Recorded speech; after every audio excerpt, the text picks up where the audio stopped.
Up next on Laura Mackenzie's Traveler, we're off to discover one of the oldest countries in the world. We are in Armenia. We'll explore Armenia's amazing capital. I had no idea Yerevan was going to be this beautiful. And make some surprising discoveries. It's so modern. Who knew there was amazing shopping in Armenia? Then we'll take the longest gondola in the world to the monastery of Tatev. That was one of the most amazing tram rides I have ever taken. And if you thought that was great, wait till you see what's next. The Temple of Garni, a Hellenistic pagan temple built in the 1st century. Don't miss Armenia. If you think Republic Square is beautiful in the daytime, just look at it at night. And it all starts right now.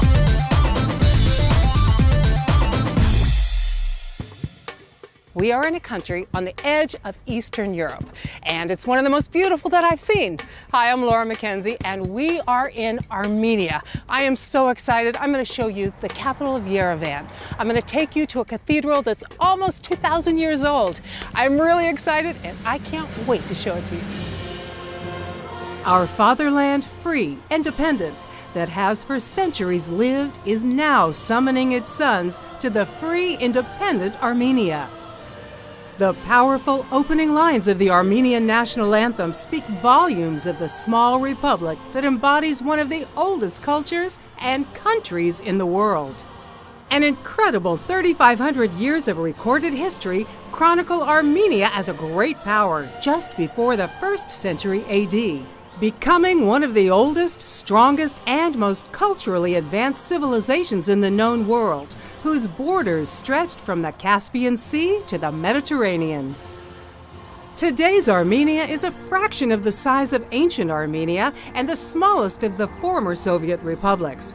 But for what it lacks in geographic size, it makes up for in the warmth and welcome of its people, the beauty of its landscape, an undeniable history, and the power of a persistent and unwavering culture.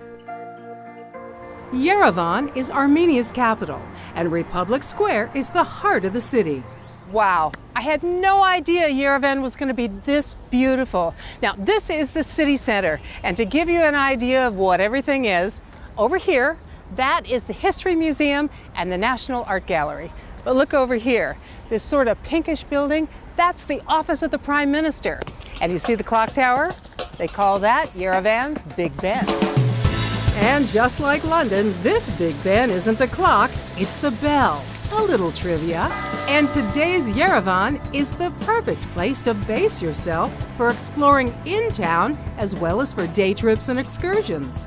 Yerevan was originally founded as the Fortress Erebuni in 782 BC, and it's been Armenia's capital since 1918. It's artistic, cultural, industrial, and a city of constant growth, with new modern architecture blending with the old.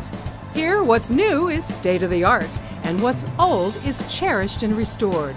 It's an awesome city to explore with discoveries that will constantly surprise you.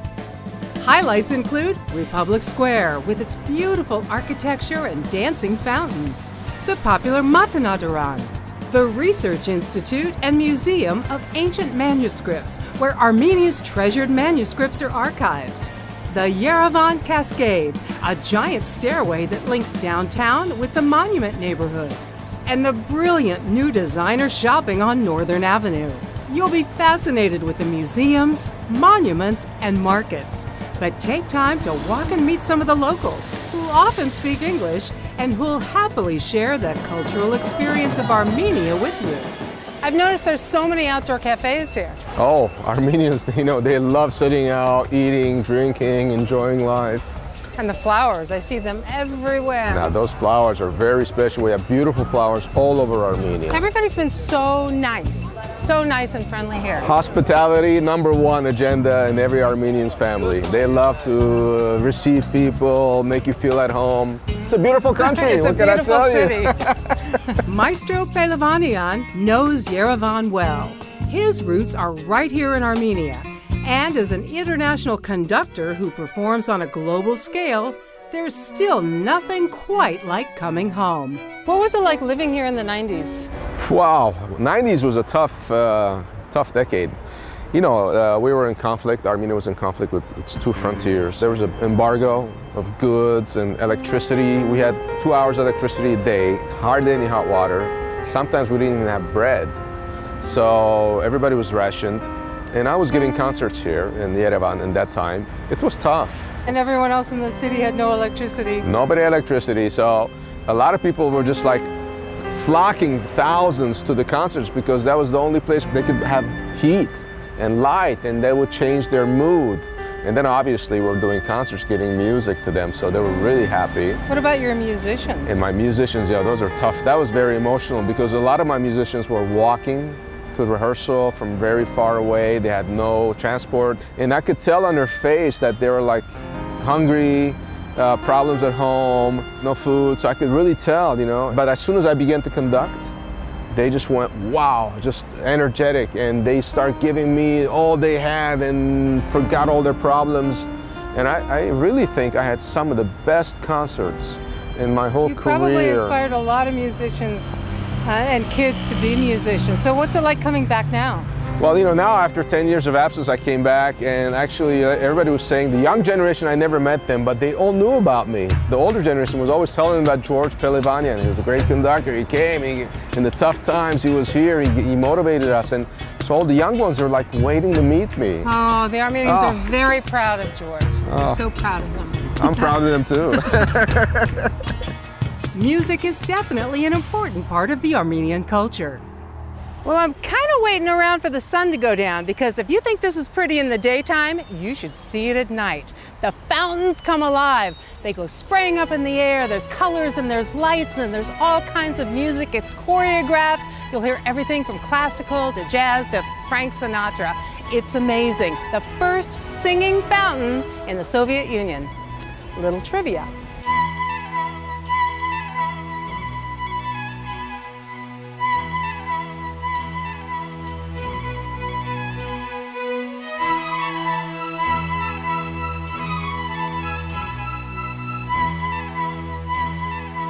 Pride is woven into the fabric of Armenia.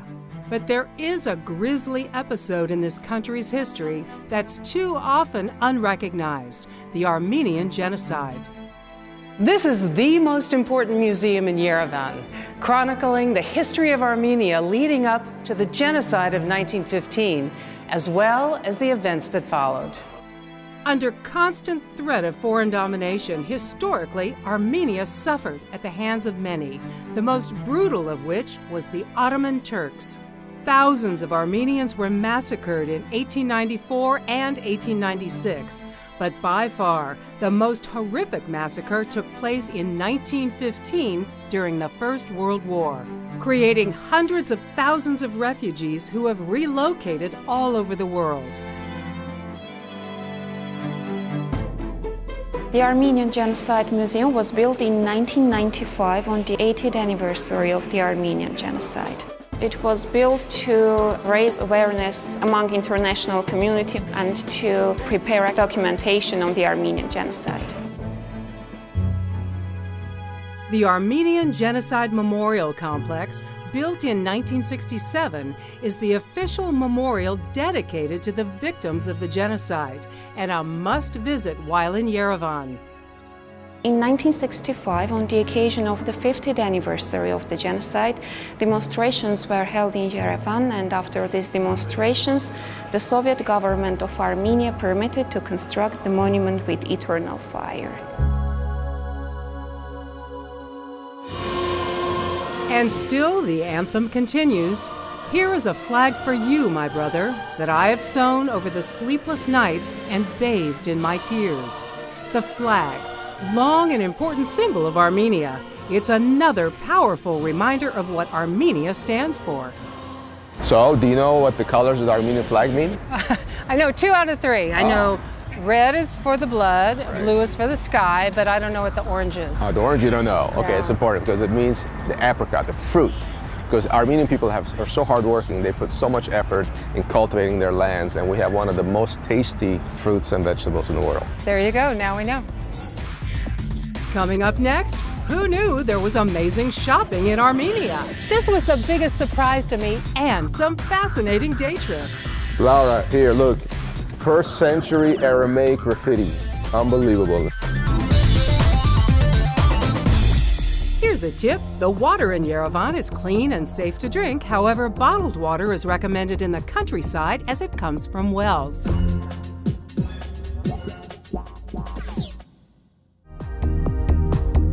Welcome back, and don't forget to check out LauraMackenzieTV.com. After 7 decades of Soviet rule, the Republic of Armenia gained independence in 1991. And today's Armenia welcomes visitors with open arms. Of most importance to the foundation on which Armenia was built is its religion. Armenia was the first declared Christian state in the world in 301 AD. Once home to Mount Ararat, where it's believed that Noah's Ark rested after the Great Flood. It's a holy mountain that can still be seen on the horizon from Yerevan. Yerevan is an outstanding city with a rich architectural heritage that's constantly evolving and thriving. Home to magical pomegranates, warm welcomes, and a commitment to culture so strong you can feel it. The capital and largest city in the Republic of Armenia, Yerevan is one of the oldest continuously inhabited cities in the world. Founded in 782 BC and a proud, integral part of an incredible 3,000 years of recorded history. It's modern yet classic, with an eye on the future and a legendary past. Yerevan is one of the leading cities in the mountains of the South Caucasus, the capital of a republic that has connections all over the world.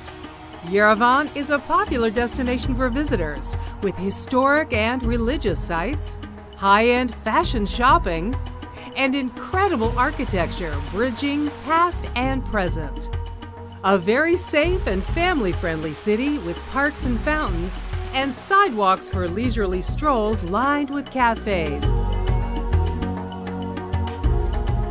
Armenian coffee is delicious and strong, but its preparation is also a work of art. There you go. And so you pour this into here? Yes. Beautiful.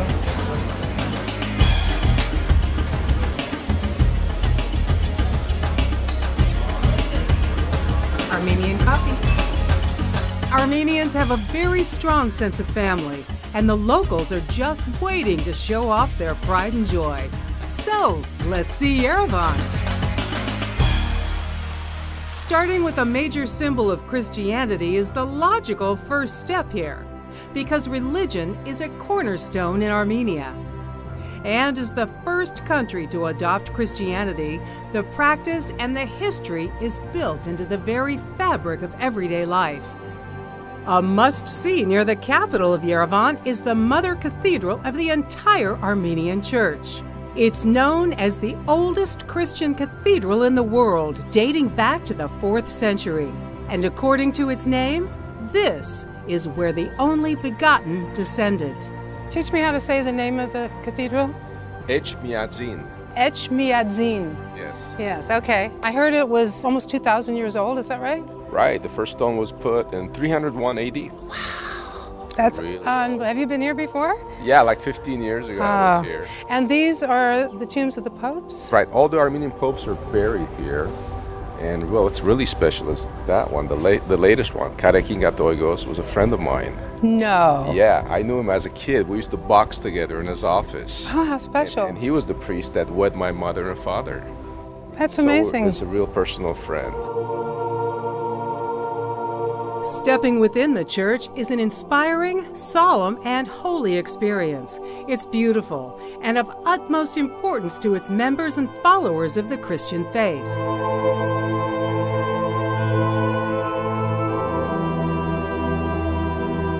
So do you know what some of this means? Oh, there's so much stuff on this.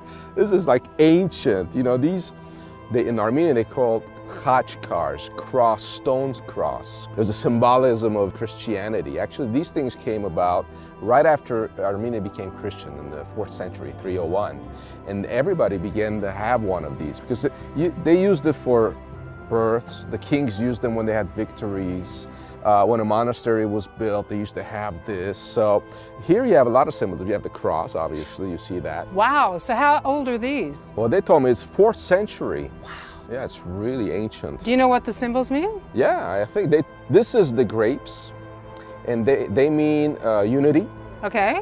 The pomegranates you see there, that's fertility. Oh, pomegranate. You know, I was in the market and they said the pomegranate was the symbol of love. Love, fertility. In Armenia. Isn't that cool? Cool. While you're sightseeing, you'll definitely want to leave time for one of my favorite global pastimes, shopping. When you see the Key of Yerevan, you know you're at Northern Avenue, the super modern contemporary pedestrian mall that goes from here all the way down to the Opera House, that gray round building at the end. Now, this was the biggest surprise to me. It's so modern. All the international stores are here. We got Polo Ralph Lauren over here, Emporio Armani here. So if you excuse me for a minute, I'm gonna go shopping. Within walking distance of Republic Square and next to the National Gallery and History Museum, Northern Avenue is the place for high-end fashion. Who knew?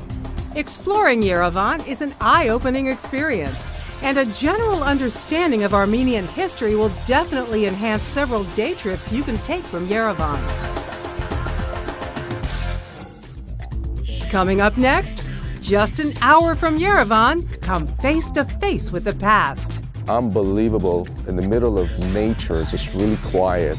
And discover a medieval monastery with a never-ending complex of churches and caves. There's a church carved in the mountains. You go inside and you go into the rocks, and that's where they hold ceremony. Here's a tip. The SAS supermarkets in Yerevan are open 24 hours a day, 7 days a week, selling food, alcohol, and beauty products, plus have a bank and ATM. Welcome back, and don't forget to check out LauraMackenzieTV.com. There's so much to see and do in the Armenian capital of Yerevan that it's easy to forget that there's even more to explore nearby. The Temple of Garni is about an hour outside the city. A Hellenistic pagan temple built in the 1st century, it was dedicated to the sun god Mithra and designed to face the rising sun in the east. Perfect to the last laid stone, it's one of the most well-known pre-Christian symbols of Armenia. Look close, the temple has some surprising messages from the past, as Maestro Pelevanian discovered. Laura, you gotta see this, it's unbelievable. 1st century Aramaic graffiti, unbelievable. And here you have 18th century Farsi. And then we move over here and you have Armenian ornaments, the pomegranate and the wine leaves. And this is really special because pomegranates and universally is known for eternity because there's 365 seeds in it. So that's the symbol of Armenia here. Over here you see the temple, the sun temple, Mitra. This is where the altar was. This is where they used to dedicate all their ceremonies of the sun god. Unbelievable. Wow. I love coming here. I love bringing my family with me. And personally, I've been coming over 20 years, doing my concerts in Yerevan with the Philharmonic Hall, the Opera House. Armenia is my roots, so it's really emotional for me. I really feel like home here. Near the Temple of Garni, you can take the long and winding road to its literal end. Just past the towering cliffs of the Upper Azat Valley, you'll discover a medieval monastery of Gegard, a complex of churches and tombs. We're in the mountains in this small valley, and what's special about this place, Gegard, it's a monastery. There's a church carved in the mountain. You go inside and you go into the rocks, and that's where they hold ceremony. It's really special. A World Heritage Site, the complex was founded in the 4th century by Gregory the Illuminator and is said to have once held the holy lance used in the crucifixion of Jesus Christ, thus the name Gegard, which is Armenian for lance or spear. Geographically, if you look at Armenia, it's right in the middle between Europe and Asia. So all the big civilizations in the world passed through here. The Greeks, the Romans, the Mesopotamians, the Assyrians, you name it, the Persians, everybody went through here. What's special about it is that Armenia was always surrounded by non-Christian countries, and it's always kept its identity, its religion, and its language. It's one of the oldest languages that we have in the world. Armenia was the first state to accept Christianity as their official religion in 301 AD. Christianity is part of the culture, and you see churches, thousands of them, all over the country. While you're here, make sure to look for the khachkars, the finely carved stone crosses that are symbols of early Christianity in Armenia. For carving on a grander scale, step inside the monastery. This cave is amazing. If you look up here, you'll see a hole in the roof. It was built from top to bottom, carving these columns and arches as they came down, and it took about 10 to 15 years. Now, the nobility in the area built it as their mausoleum, and behind me here, you can see the tombs on the ground. Well, they were built flat, allowing people to walk on them, and that way the nobility felt that they were still serving the people. But what's really special here are the acoustics. Listen. Can you imagine a choir in here? Well, they bring choirs in here, and if you look over there, you'll see a hole at the bottom of the wall there. That's so that the music from the choir can funnel into the church. It's amazing.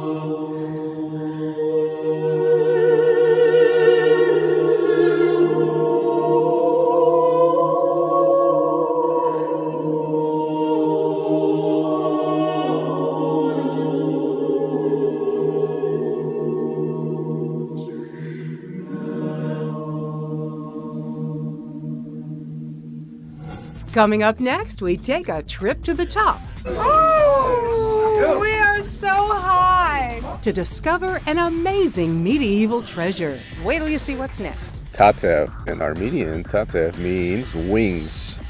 Get me up to God with my wings.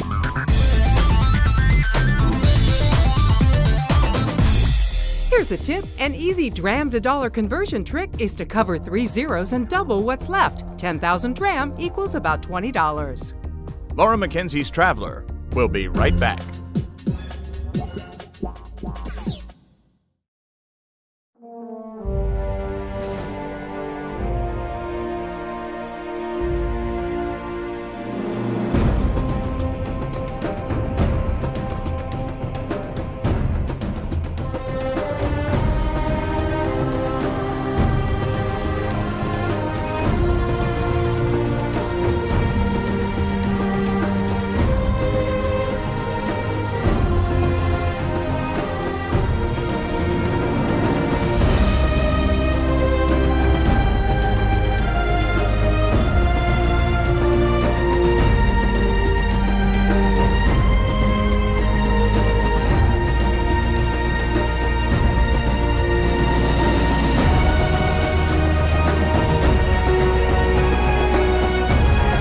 For more information, call 844-383-0003 or visit ArmeniaTouristBoard.org. Welcome back, and don't forget to check out LauraMackenzieTV.com. After spending a few days exploring the capital of Yerevan, seeing the sights and taking day trips into the mountains, you can extend your vacation with an excursion to the village of Tatev. And getting there is an adventure in itself. Wow, it's so beautiful. The Tatev funicular, also known as the Wings of Tatev, holds the Guinness World Record for the longest non-stop double-track cable car, which means incredible views that will literally take your breath away. Oh, we are so high.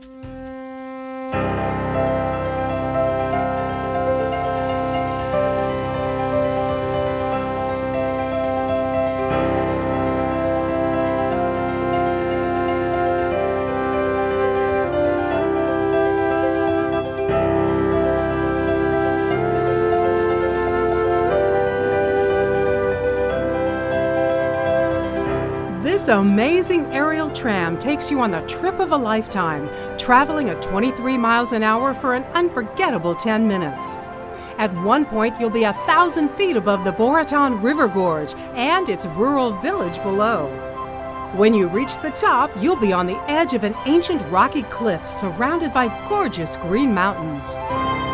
Wow, that was one of the most amazing tram rides I have ever taken. And if you thought that was great, wait till you see what's next. Perched on the edge of the gorge is the medieval monastery of Tatev. Its centuries-old stone block walls stand tall, a necessary feature of the past, but not so formidable to present-day tourist invasions. This is beautiful. How old is it? 10th century. And the name of it is? Tatev. In an Armenian, Tatev means wings. Get me up to God with my wings. And how'd they find that name? Because we're up on the mountain? Yeah, no, I guess, no, the real story is that when they were constructing this church, a worker fell down into the canyon. And then he prayed to God. He said, God, give me wings so I can get up. And legend says he came up with wings, so it's Tatev. Tatev. Remarkably, the monastery has been standing for more than 1,000 years, surviving invasions, attacks, and earthquakes.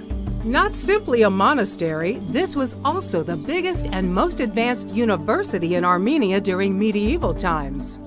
In the 14th century, it not only taught math and religion, it contributed to the advancement of philosophy, music, astronomy, and science.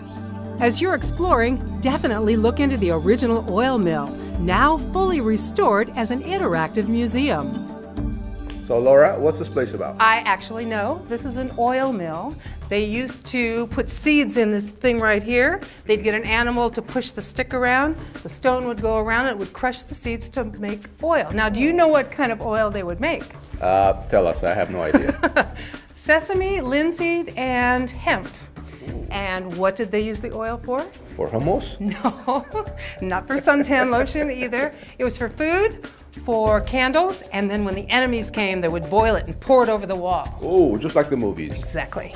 The oil mill was built outside the wall of the monastery so that private clients could use it without interrupting the serenity of life in the monastery. After another spectacular tram ride down, driving back to Yerevan was a windy drive through the mountains with a few surprises. A close-up look at life in the countryside. But even out here, there's rush hour at the end of the day.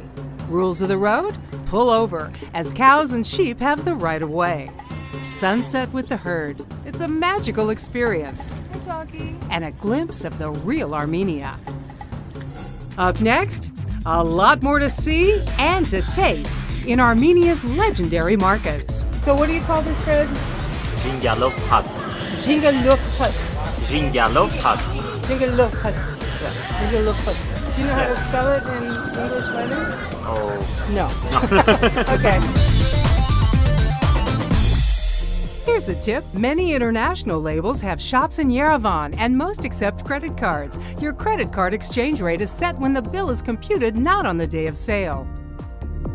Laura Mackenzie's Traveler will be right back. Welcome back, and don't forget to check out lauramackenzietv.com. I had no idea that Armenia was this beautiful or this exciting for tourists, and I think it's one of my new favorite places. Every European city has a market, and Yerevan is no exception. I'm no expert in the kitchen, but I love to try authentic local cuisine, and it doesn't get any more real than this. This type of Armenian bread has 37 different herbs and is traditionally made by hand and by a woman. It's said that the preparation is like a mother nurturing a baby, made with love. Really good. Doesn't need salt, doesn't need cheese. Similar but better than spanakopita, and while I can't pronounce the name of the bread, So what do you call this bread? Jingalov hats. Jingalov huts. Jingalov hats. Jingalov huts. Yeah. Jingalov huts. Do you know how to spell it in English letters? Oh, No. Okay. Jingalov huts. however you say it, I definitely enjoyed it. Elsewhere in the bazaar, you can find all things pickled, all things juicy, all things colorful, and definitely local. Food, clothes, souvenirs, and very fresh eggs. The one thing I love about traveling is going to all the outdoor markets. Yerevan's outdoor market is incredible. This is the Vernissage market. It's open only on the weekends. You want carpets? We got them. You want pottery? It's over here. Antiques, jewelry, clothing. It is so much fun just to wander around. Oh, and don't forget to bargain. Bargain hard. If you miss the weekend, there's another option indoors. This market is open every day, and it's where everybody comes for their dried fruits and nuts. It's what Armenia is famous for. For example, I've never seen this before. This is the inside nut of an apricot seed, and it tastes like an almond. And they say it's really good for cancer. Now, normally, dried fruit that we're used to looks like this, but look at these over here. This is so big and juicy. This is a tomato. Not sure what this one is, but I do know that this is watermelon. Isn't that just incredible? And this is regular melon. Apricots, of course, apples over here. Oh, this is really great. This is what they call Armenian Snickers. Can I try? Yeah? Grape juice nuts. Grapes. It's grapes and walnuts. Armenian Snickers. Same consistency as a Snickers. A little chocolate flavor too. Want some? Now this is a persimmon. I always thought persimmons were sour, but this is a really sweet one. It kind of tastes like a fig. And you can taste anything you want. It's really great. And if you're thinking, that is great, but how do I get it home? Not to worry. They have them packaged so you can take them home as souvenirs. Easy, right? Until it's time to pay. How much is that one? This assortment, this 5,000. 5,000. Okay, so to figure out dram to dollar, it's about 500 dram to the dollar, but the easy way to do it is cover up 3 zeros and then double what's left. So 5,000, cover up 3 zeros, double it'd be about $10. So that's a really nice present for mom. But there's lots more to see here than just fruit. And remember, labels can be deceiving. Now, what it says on the jar is not necessarily what's in the jar. This is homemade honey. And he has different flavors over there. Of course, it says green peas on the jar, but I think they just recycle. Well, that's great. Armenia, Kelbajar. Nagorno-Karabakh. Oh, from Nagorno-Karabakh. Karabakh. Honey is fabulous. And you have different flavors of honey. You know what I think is great? The signs are in Armenian, Russian, and English. That's great. So we have cilantro, turmeric, groats, chickpea, and this is, it says lollipop. It's just crystal sugar. This is incredible. Thank you so much. And if you look up here, you see the baskets.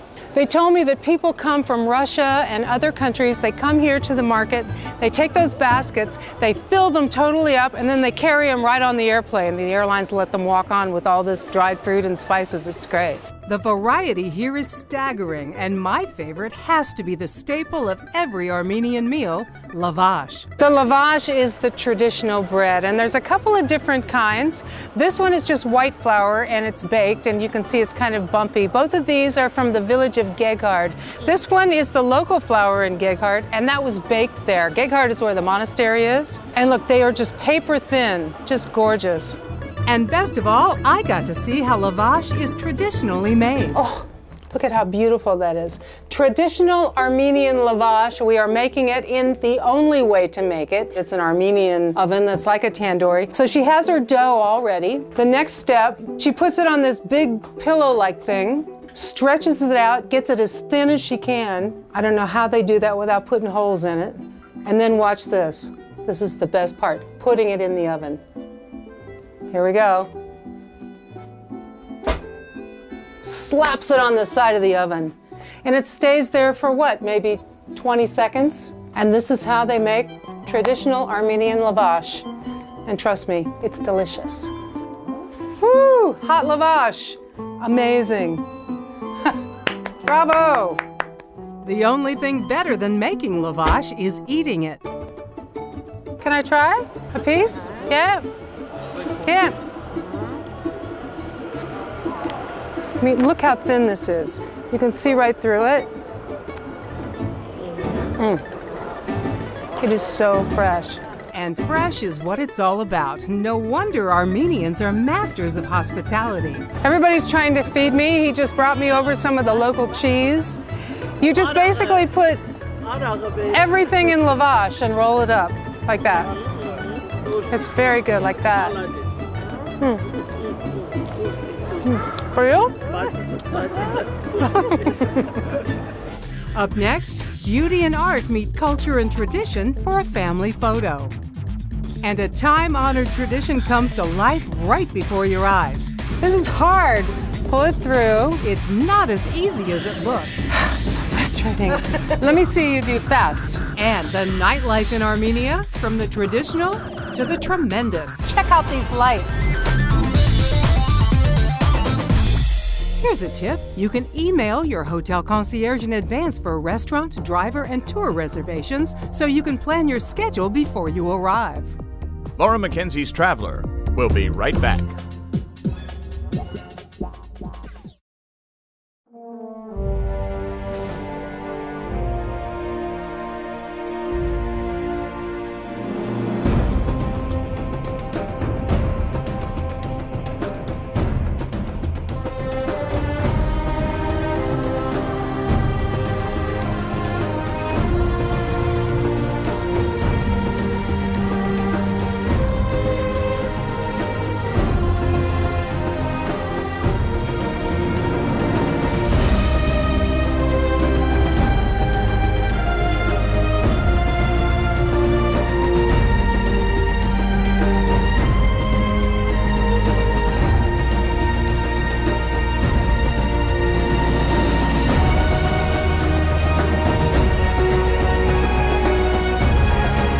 Information, call 844-383-0003 or visit armeniatouristboard.org. Welcome back, and don't forget to check out lauramackenzietv.com. Armenian knotted carpets have been made the traditional way since the 4th century, used not only to cover floors, but to insulate walls, cover a doorway, and drape over furniture.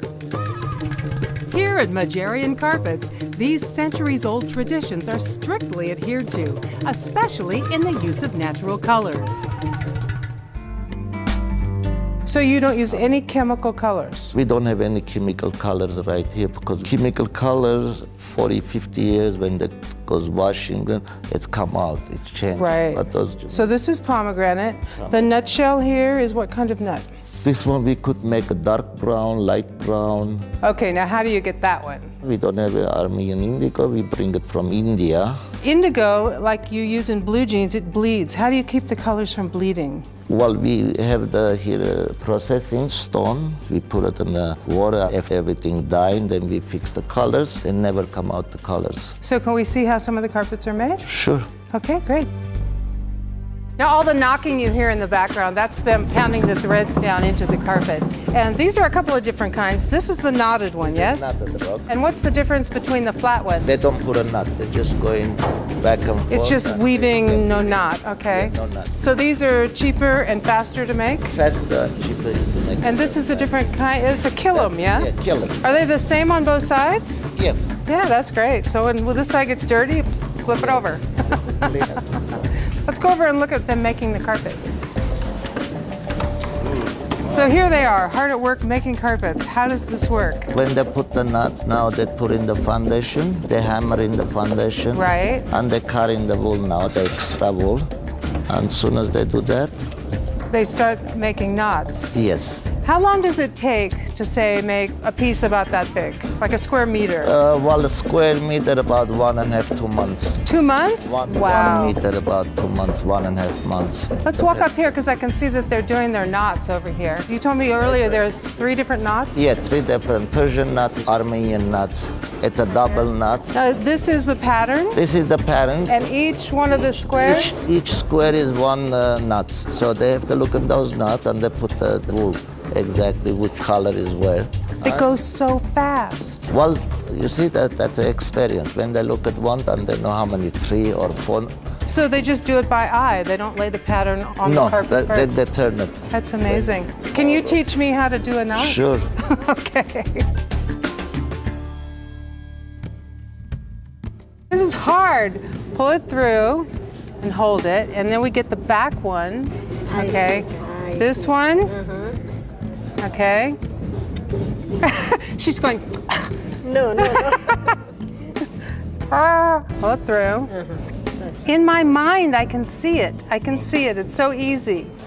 Okay, let's try it again. I take this one, put it through. Oh, under, okay. And, and like this. Yes? No. I'm gonna have to leave this to the expert. I'm just not a good carpet weaver. Thank you. It's so frustrating. Let me see you do fast. Look how fast she does. So good. It looks so easy.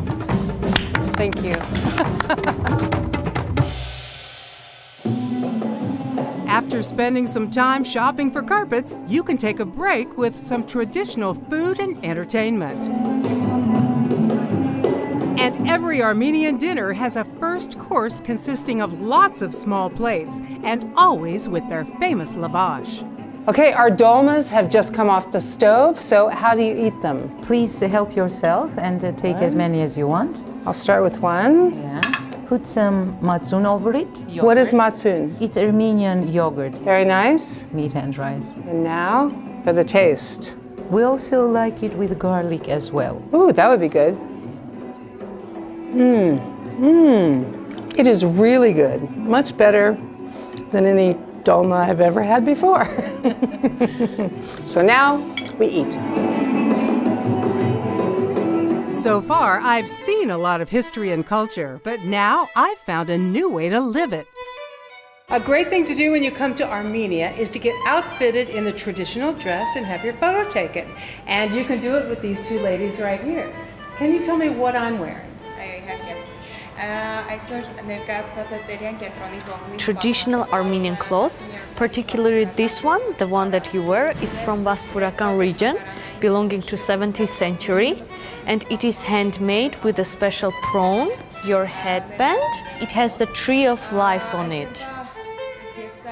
Taking photos in traditional dress is fun, but it also has a deeper meaning and purpose. We're cooperating with Terian Cultural Center in a way that people wear the traditional Armenian clothes and get photos, and not only share among different people the traditional Armenian clothings, but also they get the family photos, which is the main important role. The main goal is to keep the heritage that we have gained from generation to generation and to show among youngsters nowadays.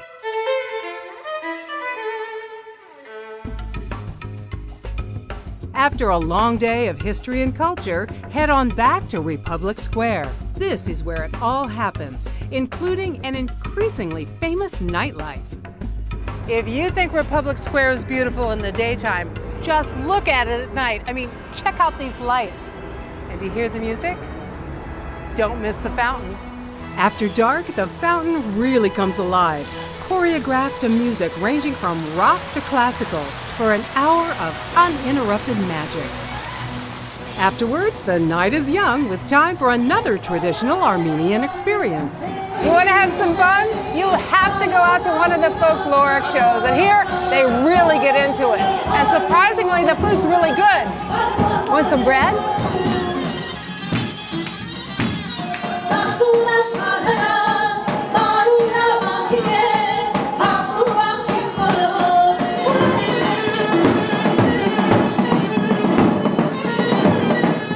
Music, dancing, food, and fun for the whole family. A perfect end to a perfect vacation. Armenia and its gorgeous capital city of Yerevan have earned my respect, my trust, and my admiration. This has been more than a vacation, it's been a discovery of a new friendship.